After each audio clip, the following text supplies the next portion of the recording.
Pull up. Don't sink.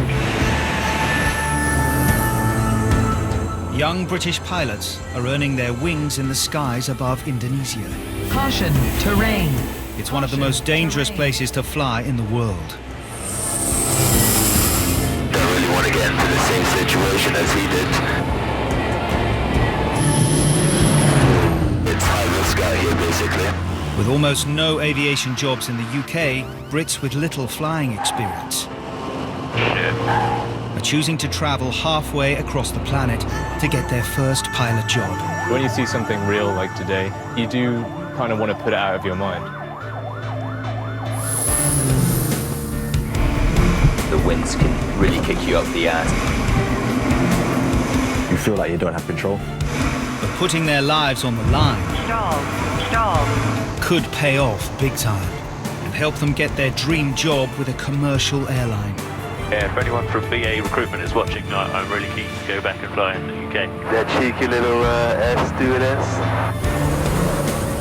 In tonight's episode, We're trying to build this turbulence here. storm clouds and volcanoes push the pilots to their limits. I'm not happy going through this. Let's go over there. If we fly through an ash cloud, it could shut down the engine. And rookie pilot Nick has to deal with a plane flying too close for comfort. Traffic. We have no visuals. It's going to be in the clouds somewhere. Everybody look out for traffic.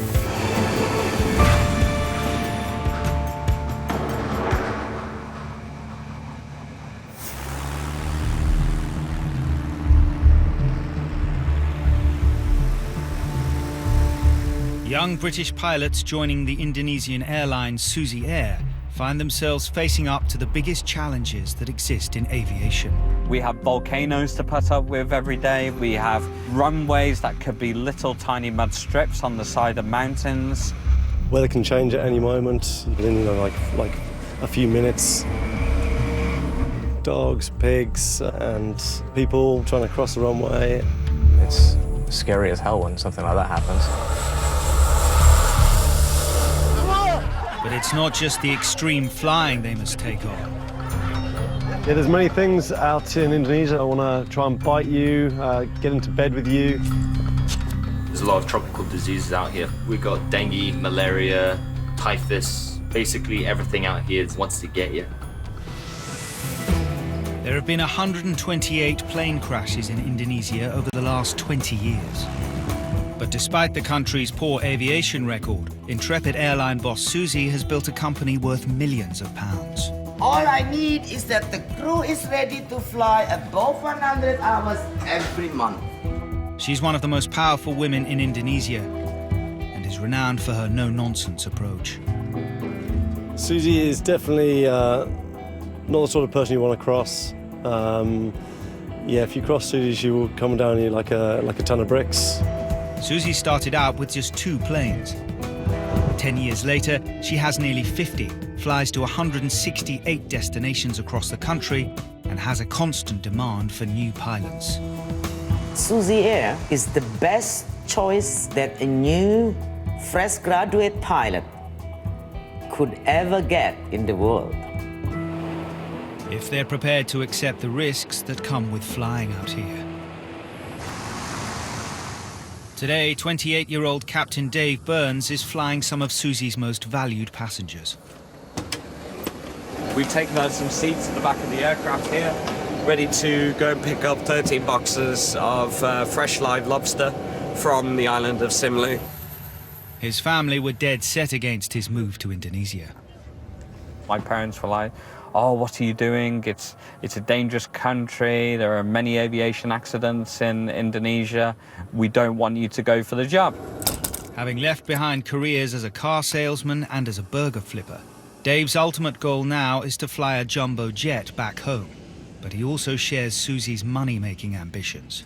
My long-term goal is to earn loads of money, live in a nice house and just fly a big plane and have a hot wife. But at the moment, I'm putting up with Suzy. Can you just make sure that's locked for us? Flying from Medan on the northern island of Sumatra, Dave will be picking up the lobsters 300 miles to the west from the island of Simelu. But a build-up of heavy clouds at the destination is preventing him from taking off. They're not allowed to land unless they can see the airstrip from 5 kilometers away. We've got the battle with the weather to see whether our aircraft is going to successfully land once we get to Simelu visually. Dave knows only too well how badly things can go wrong for pilots in Indonesia. My time in Susio, we've been through 3 accidents, and I've lost friends being killed in plane crashes. Number one, the aircraft was overweight and they were flying towards a high mountain range, and the aircraft just couldn't climb over that mountain range.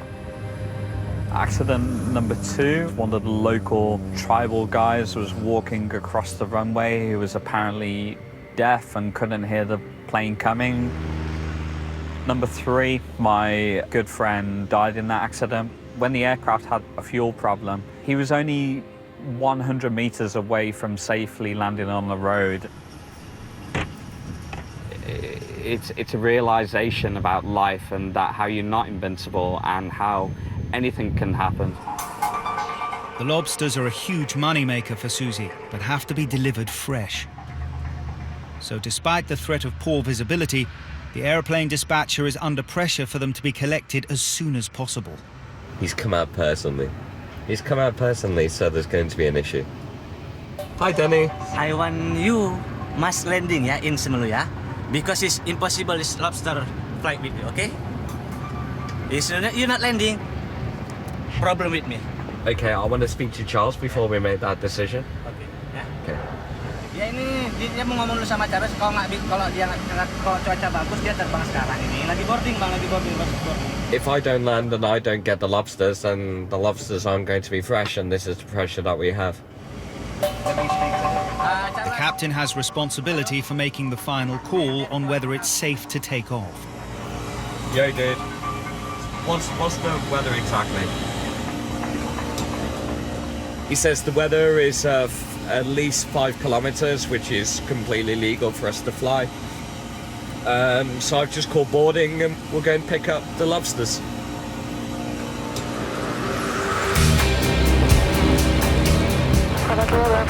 India Air 135, contact That's again. Once in the air, Dave has to navigate another major hazard pilots often experience flying from Medan: bird strike. If you could keep out the birds for me. If a bird ends up going through the engine, then we could have an engine failure and be preparing for emergency landing. Bird strikes are a real threat to flight safety. A forced emergency landing in the jungle-covered terrain would almost certainly lead to casualties, if not deaths. Without the advanced technology you would find on a jumbo jet, it's down to the pilots to visually navigate their way through any hazards. It's very tricky, very, very tricky. It takes a lot of skill. When you compare it to the airliners back at home, there's a lot more hands-on flying. And also, unlike the big jet airliners, they get no support from air traffic control on landing. Because these airports have no instrumentation to help us land, so it's literally our feet, our hands, and our own eyes.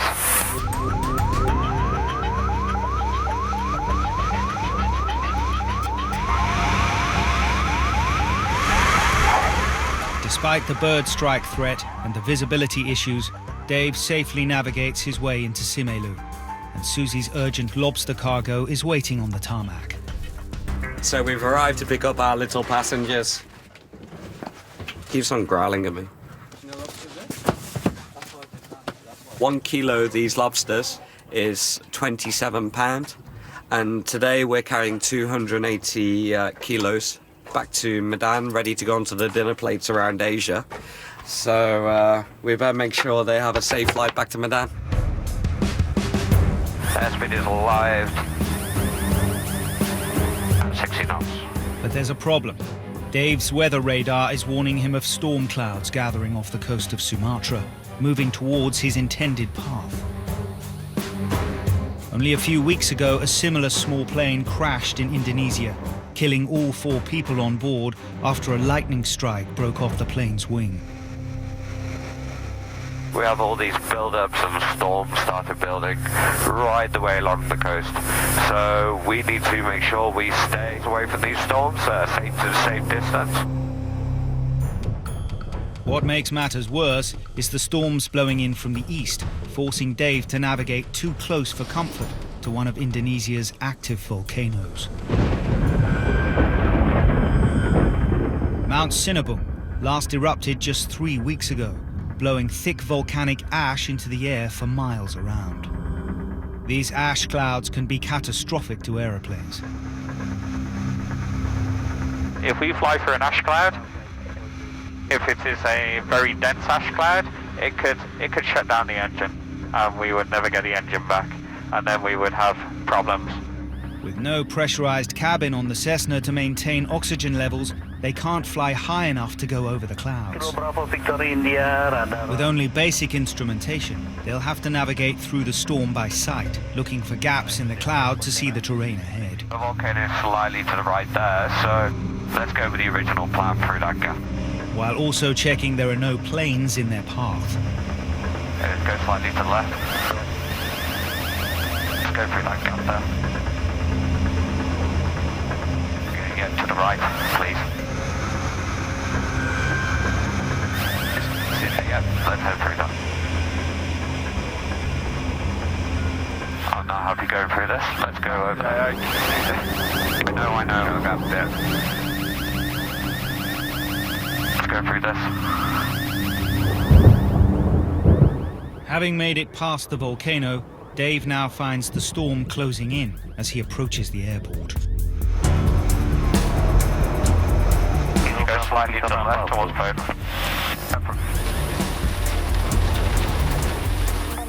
Still no sight to the runway.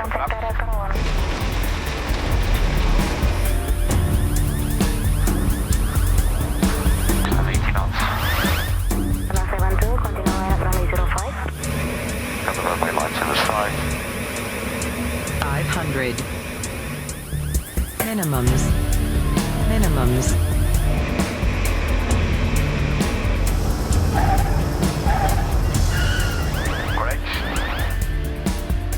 Thanks to some skillful maneuvering and nerves of steel, the plane and its cargo reach their destination. We got back safely. The problem is the heat builds up in the afternoon. It builds and builds and builds and just turns into thunderstorms across Sumatra. The area Sumatra between the Indian Ocean and the Malacca Strait is just one big heat machine that just generates the worst storms in Indonesia. All of the pilots at Suzy Air have to come to terms with the risks that come with their job every time they get into a plane. It's a challenging experience flying for Suzy Air because we have to deal with all kinds of dangers every single day.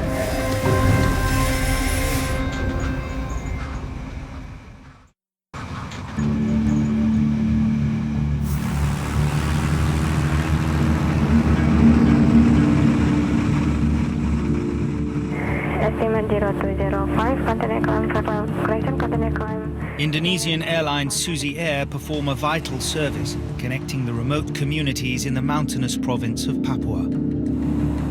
But the flying here is some of the most testing and dangerous in the world.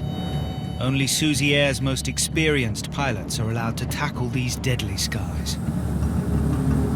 Thunderstorm's going to potentially pull the airplane apart. Doesn't matter how good you think you are. Wind will get you, something will get you. 34-year-old Matt Dearden's former career in IT could not be further from his experiences in Papua. Back in UK, it was all looking rosy, you know. It was pretty well paid, a couple of cars, a flat in Bristol. It was on paper looking pretty sweet, but yeah, I just wasn't happy with it. It was mundane, and I figured this is maybe not what I want to do for the rest of my life. At the age of 30 and with minimal flying experience, Matt took a huge gamble and left behind the stable life he had built in the UK. They gave me 10 days notice, so it was a 10-day blitz to try and get everything sorted out, pack my life into a suitcase and head out to Indonesia. The first night was a sort of a sleepless one, really, just mulling everything over. God, what have I done? You know, packed in everything back home. This is just going to be a massive mistake, and I'm going to have to borrow some money for a flight back home. Matt's delivering rice and cooking materials from his base in Timika to the remote village of Tuput, 3,000 meters up in the mountains. For most of the tribal peoples of Papua, contact with the outside world was only made in the 1950s, and the majority of them still live very traditional lives. Many of the locals here, a lot of them haven't even been in an aeroplane. I mean, some of them just sit on the floor, they sit on each other. So, you know, you get them in a seat, and then you show them how to use a seatbelt, how to open it again. It's looking pretty windy out there as well. It's certainly picking up down here, and just looking out on the ridges in the distance there, actually the clouds building, so I suspect it's going to be a bit of a bumpy one. The high terrain surrounding Tuput is notorious for causing turbulence, and strong winds on the final approach can make landings treacherous. Calling in Victor uniforms ready for departure 30. Victor uniform, V4 taken. Tribal people are not frequent flyers, and mountain captains don't have the luxury of a stewardess or even a co-pilot if any of them are thrown into panic by the experience of being 10,000 feet off the ground. Passengers are mixed. Some of them just think it's fun and they're sort of whooping and hollering and kind of thinking it's like a roller coaster. Some of them, it's a little bit scary for them. The weather on the journey is soon bad enough to worry Matt, let alone his nervous passengers. As you can see already, there's a lot of cumulus clouds building up. We don't want to be flying in those things. I want to give those ones a wide berth, certainly in a small airplane like this. Cumulus clouds can build into thunderstorms, which can be incredibly dangerous to small planes like these single-engine porters. Certainly, it's happened before. Wings will come off, that sort of thing. It's the way it goes out here. Papua takes no prisoners. We'll see how it goes. Fingers crossed it's not too bad. As he nears his destination, Matt finds himself being thrown around.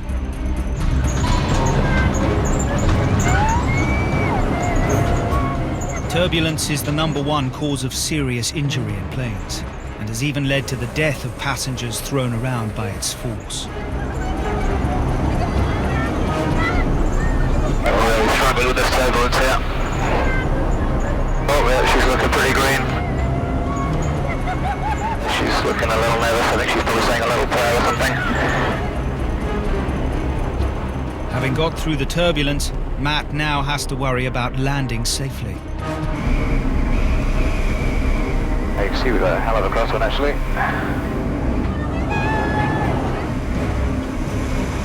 To fight the strong crosswind, Matt is forced into a side-on crabbing approach. If he doesn't straighten up at the exact point of landing, he could run off the side of the runway.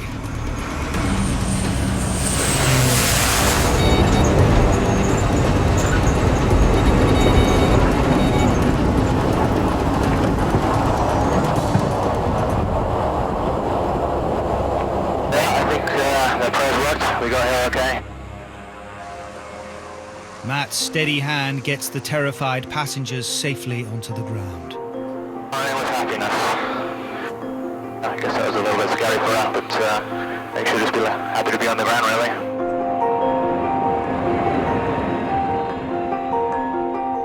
With their ordeal over, the Dani women are reunited with their loved ones.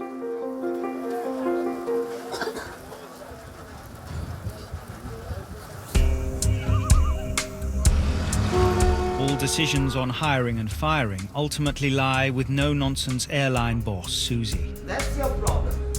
Maybe people are always nervous to see me. Many of my pilot things, I don't know. Sometimes I'm joking. I'm not going to bite you, so come closer. And she's just summoned Captain Dave Burns for a meeting at the company HQ. I received a message saying that Susie wanted to see me for an interview for a management position in Medan. Although you don't really know what these interviews are about. Whether I'm in trouble, whether I've done something wrong, whether I'm being praised, whether I'm being promoted. You never know in this company. Are you nervous? Yeah, I am quite nervous. The previous time Dave was summoned to see Susie, he was suspended from duty. I was temporarily fired for a couple of weeks. It was really something you could describe as a cultural difference between the Western world and Indonesia. Being a Brit abroad, Dave managed to make such a huge cultural gaffe that Susie immediately hauled him to Jakarta for a telling off he'd never forget. Susie is quite tough to deal with. I'm gonna find you another $50,000. You've got to stay on the good side of her. She's very, very vocal about what she wants. You cannot deliver your service. He needs to impress his boss because a bad reference could damage his chances of his dream job with a UK airline. Dave is a special character, so we had some bit bad experience with him. Hire or fire? Who knows?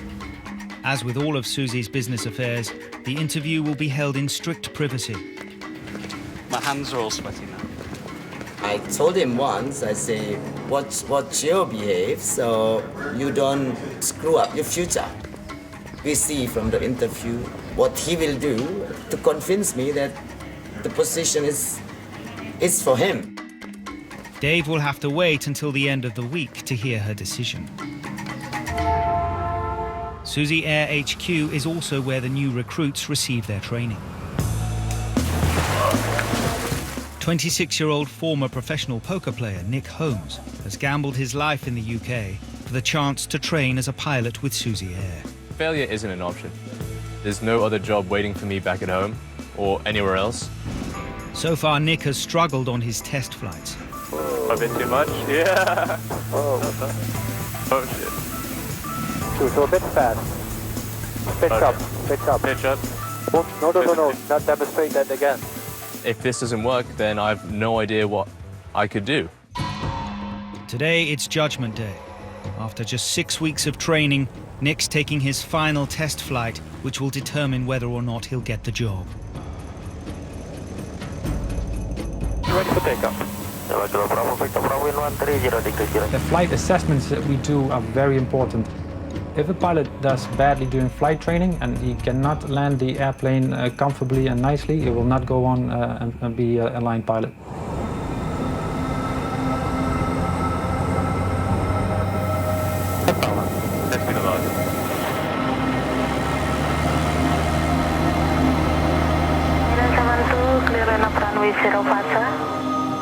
To pass the test flight, Nick must show alertness of all potential dangers. Traffic. Negative traffic. The warning signals another plane is close enough to threaten a mid-air collision.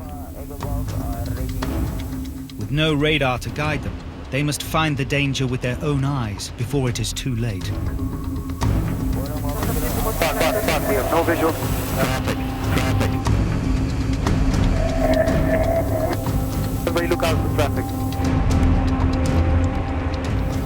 It's got to be in the clouds somewhere.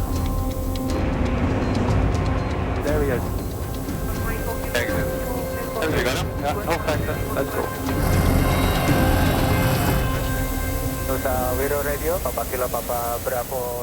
To complete the test, Nick will have to conquer something he struggled with throughout training: landing the plane. When we fly passengers, they judge the entire flight, they judge the entire company based on how the touchdown was. So it's very important that our pilots are able to touch down the Caravan without bouncing it and without making the passengers feel unsafe. Caution, terrain. Okay, look up. To land safely, Nick must maintain the right height and speed of approach by pitching the plane at the correct angle. Left. Don't say full. You have to look. When I say flaps, you need to check it. And then don't look here, look at the white one. If he gets it wrong, Nick will have to decide whether to abort the landing or risk stalling and crashing. Whoa. No. Don't chop the power before you get to the flare. Left rudder. Control. Safely back on the ground, Nick will now find out if he's graduated. The flight was challenging, and I was a little bit confused about exactly the way things should be done. And yeah, a bit disappointed that I didn't quite get it. Nick didn't do 100%, so he needed prompting and reminding, just because he was getting a bit overloaded. So, to sum things up, your final flight, it was okay. It wasn't great. A couple of times I see you sort of freezing up and busy flying the aircraft. Yeah. That will be fixed. You've passed the flight training. The 4th flight was the last. Well done. Great. Despite some mistakes, Nick has managed to qualify as a co-pilot. He'll be behind the controls of a plane full of passengers in just 4 days' time. In the bag. He needs to dramatically improve, or his fledgling aviation career could be over.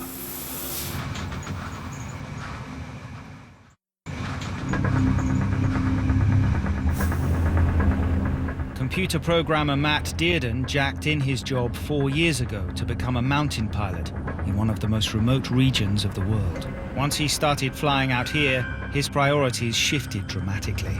I came out to Indonesia with aspirations, as most pilots do, to get some hours up and then head back to Europe and go flying for one of the airlines there. But, you know, within a few months of being out here, I thought, this is way more interesting than like being back in Europe. Why would I want to go back and do that, you know, when I can have this adventure lifestyle out here?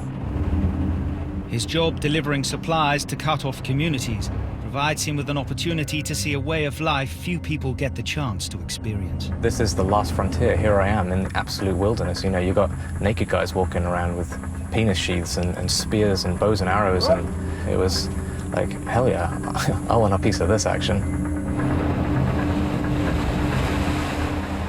Today, he's delivering supplies to Tuput.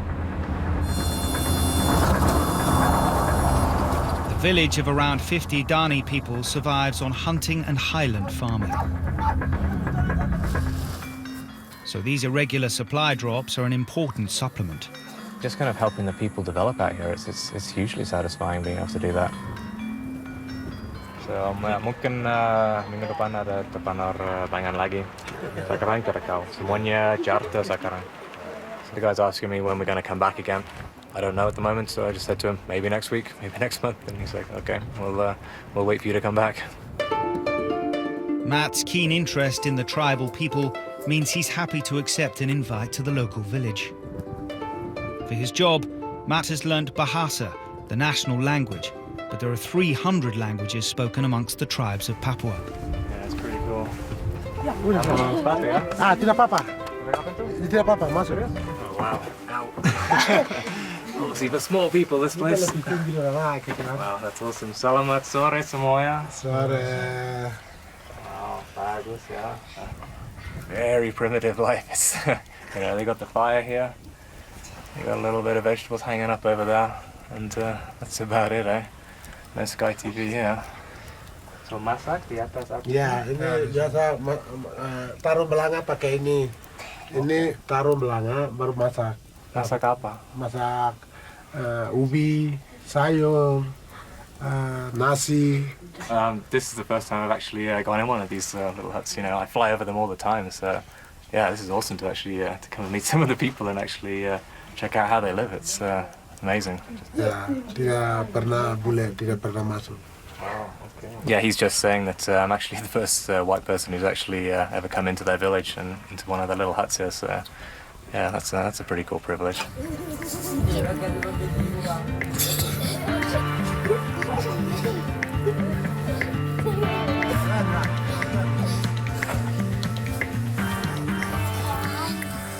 For me, the ultimate kick flying in Papua is going to kind of new places I've not been to before. I love doing that. I love just finding somewhere new.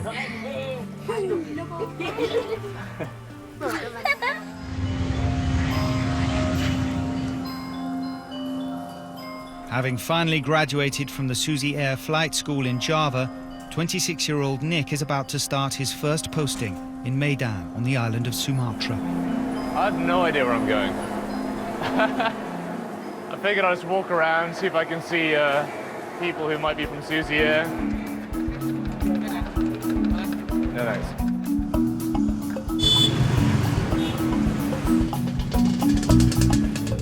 Nick's only had a few hours in-air flight training with Suzy Air, but now he's taking the massive step up to flying their passenger planes.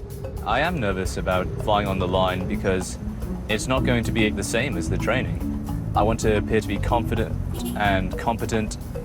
I do worry that the captains will think, oh, this guy doesn't know anything, but I think realistically we can't be expected to know everything. To add to the pressure, he's flying from the huge international airport of Kuala Namu, the second busiest in Indonesia, where he'll be sharing the runway with the big airliners. All new co-pilots are mentored by experienced captains. Nick will be under the watchful eye of Canadian Captain Jeff Lamb. All the co-pilots have different experiences when they're new. Some are lazy, some are hardworking, some are trying too hard. So I can't wait to find out. Nick will be flying to a strip that has a notoriously tricky final approach. Pretty nervous about this first flight. I was looking in the route guide and it said recommended captains perform this approach. It's going to be quite challenging. He's flying 230 miles to Aik Godang Airport in the center of Sumatra. Okay, before taxi checklist, please. Do that first. Okay, sure. Oh yeah, of course, yeah. And number 20. I have to remember. Yeah, to look at that. Taking the huge step up to being responsible for all his passengers' lives is a lot of pressure. And Nick momentarily forgets what his job is. Weather's a bit hazy, stay visual. Operationally standard takeoff. And threats, my first flight as a passenger. As a passenger? Really? As a pilot.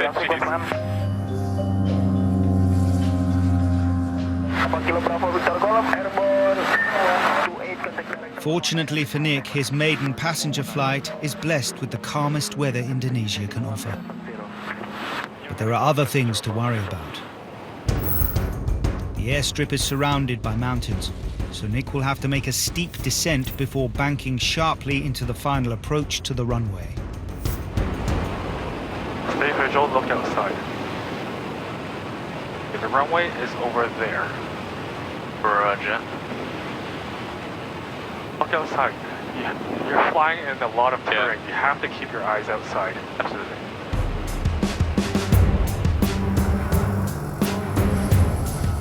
Okay, approach looks really quite straightforward. It might not be, but... You're a little bit low.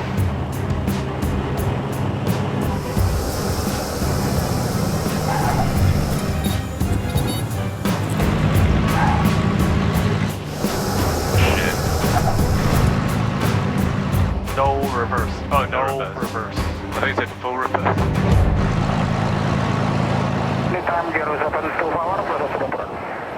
By mistiming the touchdown, Nick's passengers get a much bumpier landing than usual.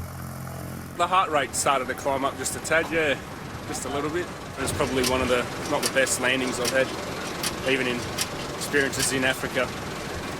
She was a bit over to one side, so that's one I will not be telling the wife about, that's for sure.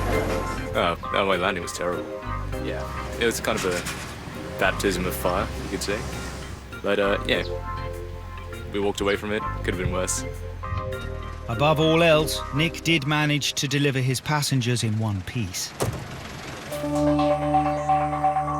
But in Timika, Papua, mountain pilot Matt's cargo is far more likely to cause a problem if there is a bumpy landing. Pilots in Papua often find themselves delivering essential yet highly flammable fuel supplies. Fuel drums, these are full of diesel. They count as a dangerous good. So we have to actually have an extra bit of paperwork for this one. To help Indonesia's most remote communities become less isolated, some roads have been built between them. But the roads are useless if there isn't fuel to power the vehicles.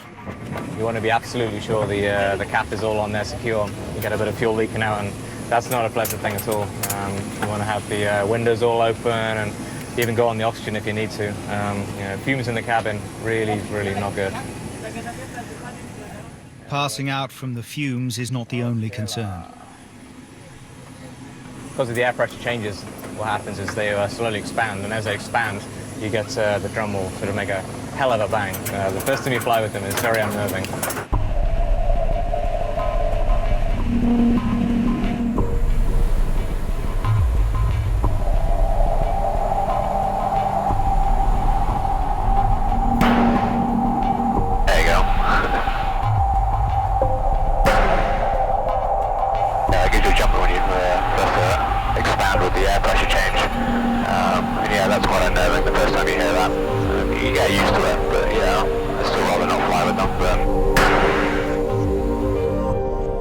The diesel is being delivered to the Moni village of Bilai, 25 miles from Matt's base. The strip at this village was the site of a crash landing 2 years ago.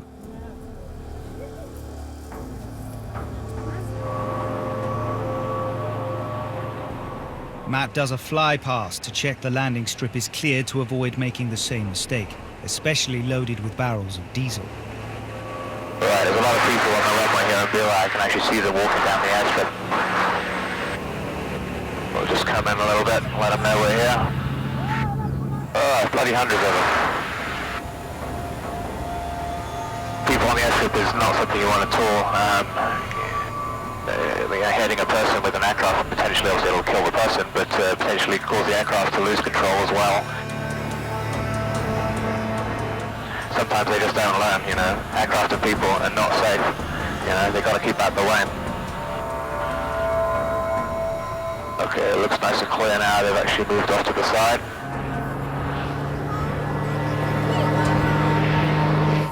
Just land past those guys.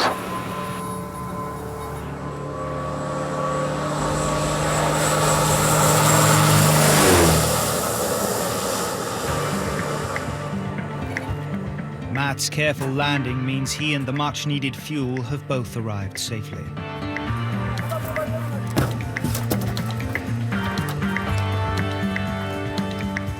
Yeah, health and safety would love this. With the diesel unloaded, Matt takes the opportunity to investigate an all-too-real reminder of what happens when things go wrong.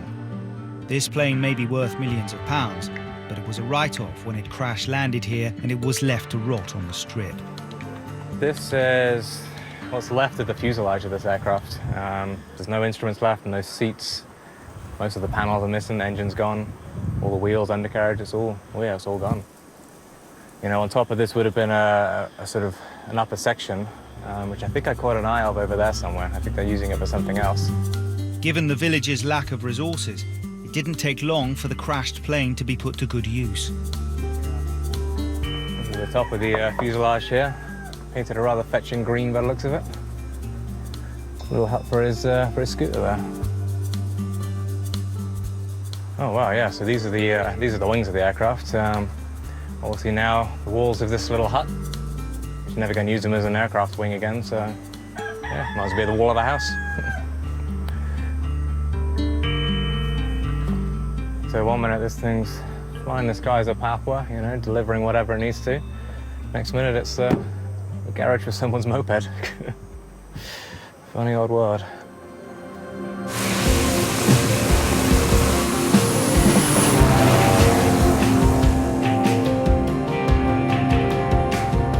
I would say that's a normal day, but out here there's just no such thing as a normal day. Matt's had 4 years to adjust from working in IT to flying in Indonesia, and the experience has completely changed the way he sees himself. I really do feel like I'm a different person. It's basically, you know, I've gone from a normal kind of bloke just doing a normal kind of job back in a normal country, and now I'm, I guess, slightly crazy bloke doing a crazy job in a pretty crazy country. And mountain pilot Matt couldn't be happier with the change. His search for the perfect job is over. Papua, it's just the last frontier. It's the ultimate adventure, really. I don't want to fly 737 for Ryanair or an Airbus for EasyJet or whatever. This is proper flying. This is the real deal. This is what I actually want to do with my life. You know, I mean, I'm 34 now, so you start thinking about the future. Could I do this forever? I mean, from a fun and like selfish point of view, yeah, I mean, I probably could. It's awesome.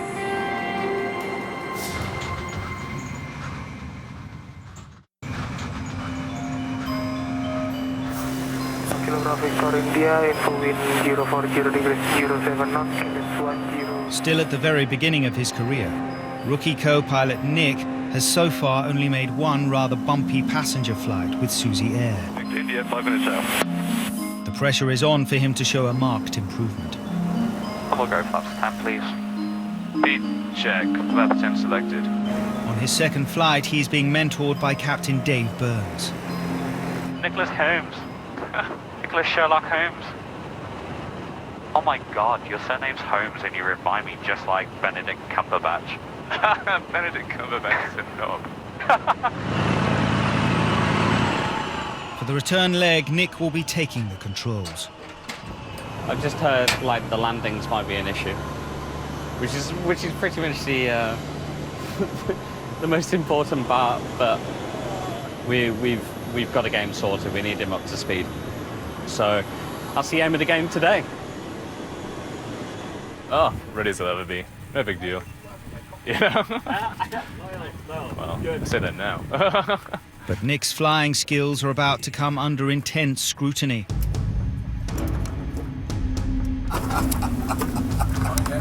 You saw my umbrella? A VIP and his entourage are unexpectedly joining the flight. How are you? Fine. He's a special envoy to the Indonesian president, the most powerful man in the country. If the pilot is a white man, oh, they really trust the pilot. Dave suddenly realizes their trusting passenger is a personal friend of their feared boss, Suzy. All right, we've got to be good on our speakers of this guy.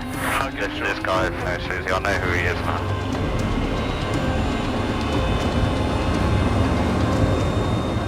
Dave doesn't want to do anything to upset boss Suzy, so he'll be keeping a very close eye on Nick. He's added pressure onto Nick. He's got to make it as comfortable as possible because otherwise this guy will tell Suzy and he'll get fired. Oh, no pressure or anything? No pressure or anything.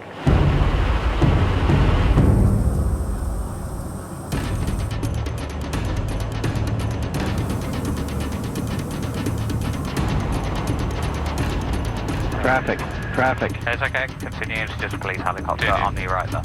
Keen to keep Suzy's business contact, the special envoy, happy, Dave offers Nick as much advice as possible. Because we're quite heavy on the back because it wants to flare, just punch the nose forward and just land. And just maintain 85. Move.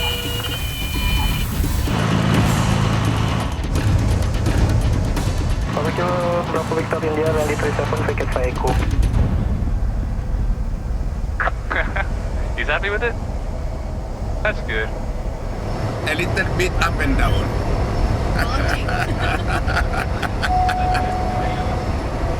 It's okay. Yeah.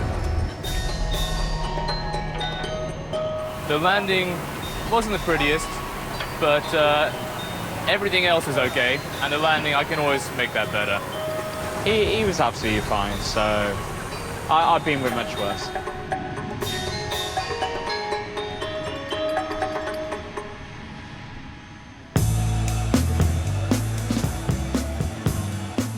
Having finished the week's flying without any serious incidents, the Suzy Air team can afford to let off some steam. Dave has been waiting patiently to hear news about the job he went for as a base manager. I haven't been offered the base manager's job, but I've been offered the deputy base manager's job. I think Suzy likes my feistiness for some reason. She likes the fact that how I was nearly fired 9 months ago, and somehow we've just had a complete turnaround. Nick's also celebrating. He's now well on the way to being accepted as a fully fledged Suzy Air pilot. But he's still coming to terms with taking passengers' lives into his hands. actually flying passengers is interesting. I think it actually negatively affects my flying. You know, it's that little extra bit of pressure. But it can only get better. I don't think it can get much worse anyway.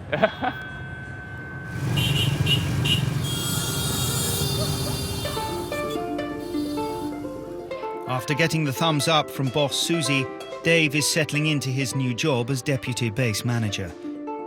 This is our ticketing department. Busy at all times. Good. That's what we want. I think I base my management style on Richard Branson. He's very relaxed. He has lots of different ideas, but most importantly, he's a go-getter. And I hear he's a very good communicator. Have we made much money today? That means no. He's hoping that his new position will take him a step closer to moving back to Britain for his dream job as a jet pilot. I fire CVs to companies that operate big jet aircraft. So here we've got everything from Aer Lingus, we've got Cathay Pacific, Dragonair in Hong Kong, Emirates, Etihad, all literally I've covered a lot there, a lot. But he has never got past the interview, and his dream seems as far away as ever. It's a bit disheartening when you send them all out and you don't really hear stuff back, but there's just so many pilots out there that need jobs, so you've just got to never give up. Never ever give up. It's still a very long way from me being home. A very, very long way. Next time. Look at the speed of that. Pilots deal with the terrors of rush hour in Papua. Traffic. Watch out for this guy. And an election dispute gets out of hand. We gotta get out of here. Once there's blood, that's it. 10 o'clock next Tuesday for Worst Places to Be a Pilot. 9 o'clock tomorrow night, brand new grand designs and a build that'll have us all on the edge, the cliff's edge. Next tonight, when jazz cigarettes get in the way of running a hotel. A clear head, a key ingredient in Ramsey's Hotel Hell.